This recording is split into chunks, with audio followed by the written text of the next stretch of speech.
Hi everyone. आप सभी का स्वागत है लक्ष्य पीएससी एकेडमी में। मैं अमरजीत प्रसाद। जैसा कि इस सेशंस के अंतर्गत जो हम लोग देखते हैं वो झारखंड सामान्य अध्ययन पर मेगा क्यूज देखते हैं और इसमें मोस्ट इम्पोर्टेंट प्रश्नों का चर्चा हम आपके साथ करते हैं और यह डेली 9 बजे तक आपका अपलोड कर दिए जाते हैं।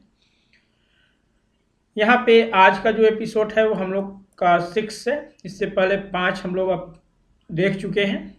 अगर आप अब तक इस चैनल को सब्सक्राइब नहीं किए हैं तो आप ज़रूर कर लें, चैनल लक्ष्य पीएससी एकेडमी। और हमसे जुड़ने के लिए आप अनअकैडमी पर भी आप हमें फॉलो कर सकते हैं। मेरा अनअकैडमी में आईडी है अमरजीत प्रसाद से और यहाँ पे मैं प्लस वेरीफाइड एडुकेटर हूँ। और यहाँ पे अनअकैडमी पर जो फ्री क्लासेस मेरे चलते हैं वो 6 बजे से चलते हैं। वहीं इसका पीडीएफ जो प्रोवाइड किए जाएंगे आपका टेलीग्राम लिंक पर किया जाएगा। आप टेलीग्राम देख सकते हैं सौरभ आईएएस, इसमें आपको पीडीएफ जो है इसका प्रोवाइड किया जाएगा। तो चलिए आज के सेशंस को हम लोग प्रारंभ करते हैं और आज के सेशंस का पहला प्रश्न आपके स्क्रीन पर है। छोटा नागपुर काश्तकारी अधिनियम में कुल कितने अध्यायों में विभाजित है? 12, 16, 19 या फिर 24? तो इसका जो करेक्ट आंसर है वो आपका ऑप्शन नंबर सी है, 19।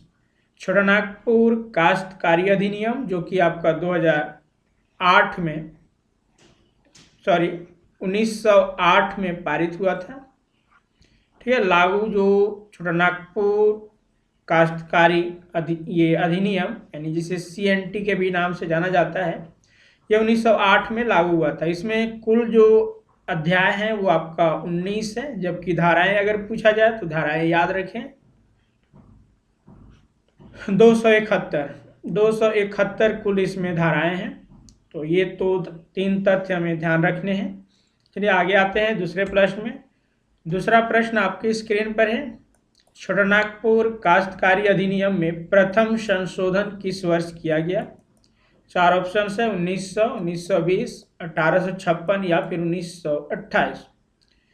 इसका जो करेक्ट आंसर है वो आपका ऑप्शन नंबर बी, 1920 में छोटा नागपुर काश्तकारी अधिनियम में पहला संशोधन किया गया था। आप सभी जान रहे हैं यहाँ पे कि यह जो अधिनियम पारित हुआ यानी लागू जो हुआ वो आपका 1908 से हुआ और इसमें पहला अमेंडमेंट, फर्स्ट अमेंडमेंट जो किया गया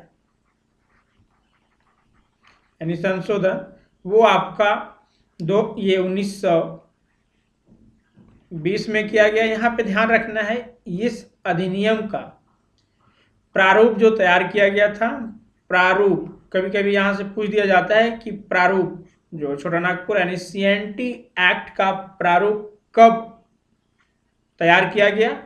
तो 1903 में इसे जॉन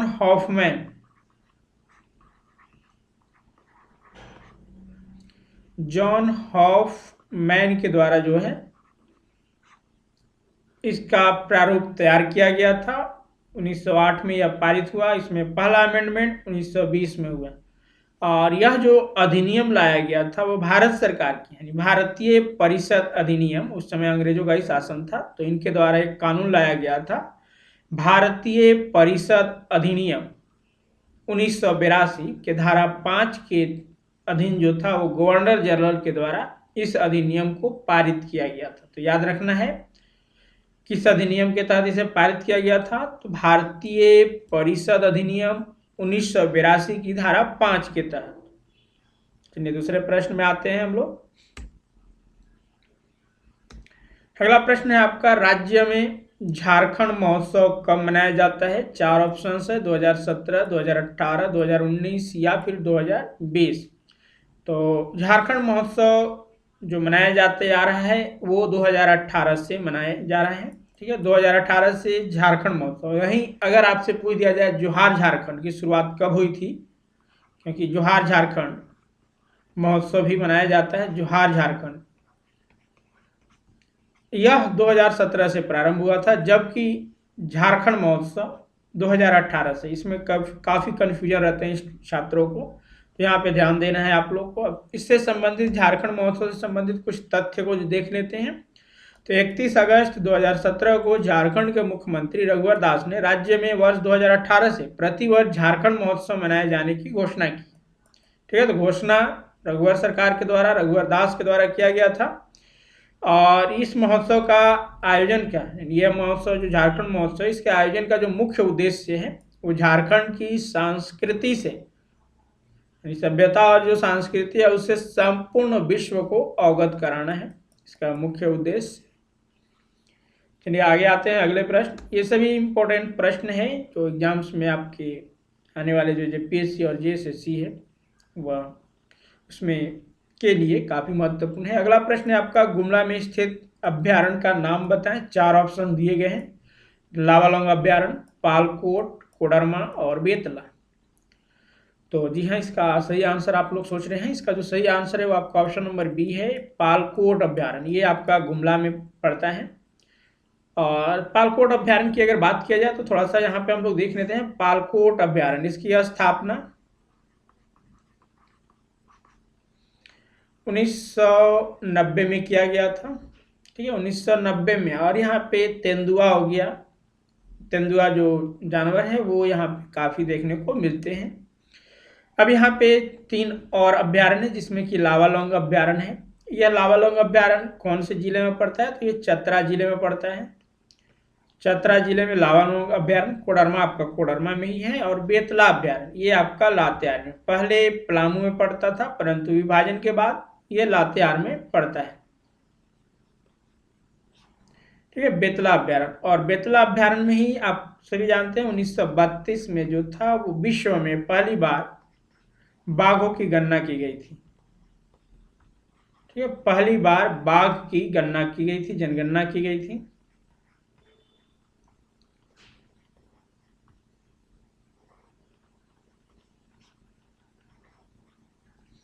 तो ये ध्यान रखना है। चलिए आगे आते हैं अगले प्रश्न में। अगला प्रश्न है आपका, वारामिहिर तारामंडल का निर्माण झारखंड के किस स्थान पर किया गया है।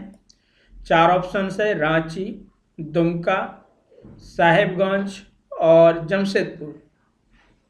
इसका आंसर जो है वो आपका ऑप्शन नंबर ए है, रांची। ठीक है, रांची में जो था आपका वारामिहिर तारामंडल का निर्माण किया गया है, रांची के चिंदौरी गांव में। ठीक है, रांची के यहाँ पे एग्जैक्ट डेटा आपको बता देते हैं, रांची के चिंदौरी गांव में।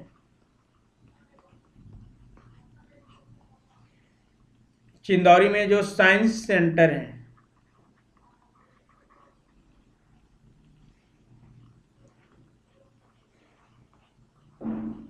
तो यहीं पे वारामिहिर तारामंडल का निर्माण किया गया है। और वारामिहिर कौन से काल से भी संबंधित रखते हैं, तो यहाँ पे ध्यान रखना है, गुप्त काल। 6ठी शताब्दी में इनका पदार्पण हुआ था, तो गुप्त काल से ये बिलोंग करते हैं। इसके बारे में हम लोग यहाँ पे कुछ तथ्य देख लेते हैं।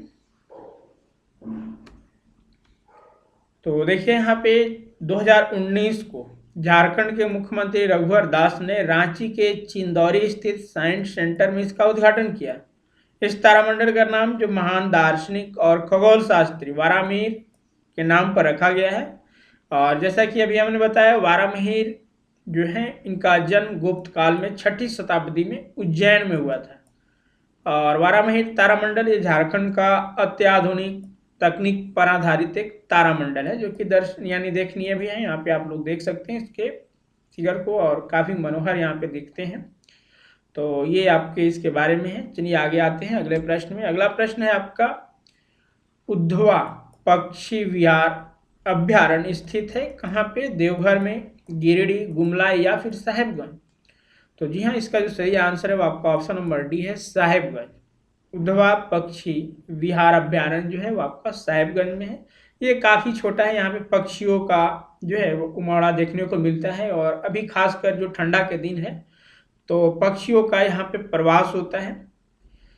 तो यह जो पक्षी विहार अभ्यारण्य है इसमें पक्षियों का तो जमावड़ा देखा ही जाता है। यह काफ़ी छोटे एरिया में, अगर इसका क्षेत्रफल देखा जाए तो काफ़ी कम है, 5 से 6 किलोमीटर के आसपास जो है, वर्ग किलोमीटर के आसपास में ये फैला हुआ है। तो ये ध्यान रखना, ये काफ़ी छोटा क्षेत्रफल में फैला हुआ है।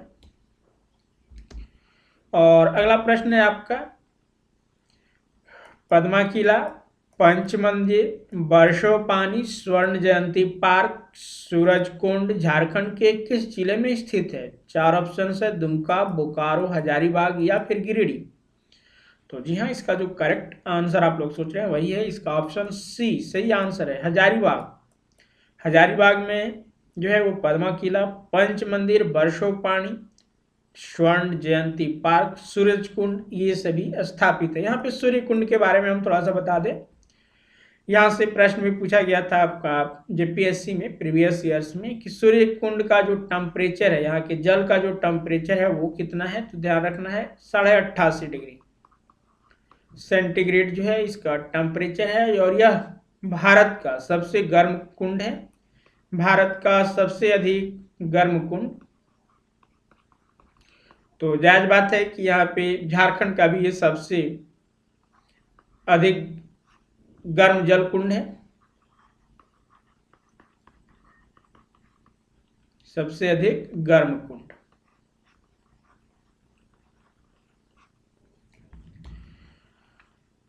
तो चलिए आगे आते हैं हम लोग।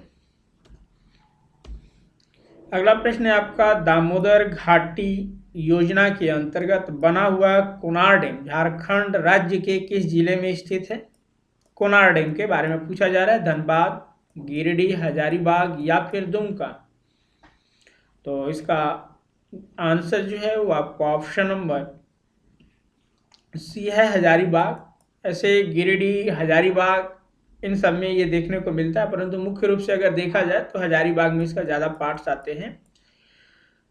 और कोनार डैम पिछले वर्ष सुर्खियों में था क्योंकि इस डैम का निर्माण हुए 24 घंटे हुए थे कि ये बह गया था, चूहे कुतर दिए थे। तो ये थोड़ा सा यहाँ पे ये डैम काफ़ी चर्चा में आया था। और यह डैम का जो निर्माण है वो दामोदर घाटी परियोजना के ही अंतर्गत किया जा रहा है। हम सभी जानते हैं दामोदर घाटी परियोजना में कुल 8 बांध और 1 बैराज की स्थापना किए जाने की कवायद की गई है। तो उसी के तहत ये कोनार डैम भी कोनार नदी पर बनाया गया है। और अगला प्रश्न है आपका, झारखंड के किस जिले में एस्को रॉक आर्ट ऐतिहासिक स्मारक स्थित है? 4 ऑप्शन है, रांची, देवघर, हजारीबाग या फिर पलामू। इसका जो करेक्ट आंसर है वो आपका ऑप्शन नंबर सी है, हजारीबाग। हजारीबाग में जो है इसको रॉक आर्ट ऐतिहासिक स्मारक है। और इस स्मारक में ही जो है वो बहुत सारे चित्र यहाँ पे मिले हैं, जैसे कि जो चित्रकला है सोहराय चित्रकला। तो सोहराय की काफ़ी पुरानी ये एक चित्रकला है, तो इसका काफ़ी पुराना चित्र जो है यहाँ पे देखा गया है सोहराय चित्रकला को। और इसके जो खोजकर्ता थे वो बुलू इमाम, यहाँ से भी प्रश्न पूछ लिए जाते हैं कि बुलू इमाम किस क्षेत्र से बिलोंग करते हैं? तो आर्ट्स, ठीक है, आर्टिशियन है ये बुलू इमाम। और ये हजारीबाग के यानी हजारीबाग से ये बिलोंग करते हैं। तो यहाँ पे सोहराय पेंटिंग जो है उसको खोजा गया है। और इसको रॉक आर्ट काफ़ी महत्वपूर्ण है एग्जाम्स के पॉइंट ऑफ व्यू से, ध्यान रखना ये हजारीबाग में पड़ता है। चलिए अगले प्रश्न में आते हैं। आज का 10वां प्रश्न है, झारखंड के किस जिले में मुगल कालीन चांदी के सिक्के से भरा पीतल का घड़ा प्राप्त हुआ है? 4 ऑप्शन है, तमाड़, पश्चिम सिंहभूम, हजारीबाग या फिर पलामू।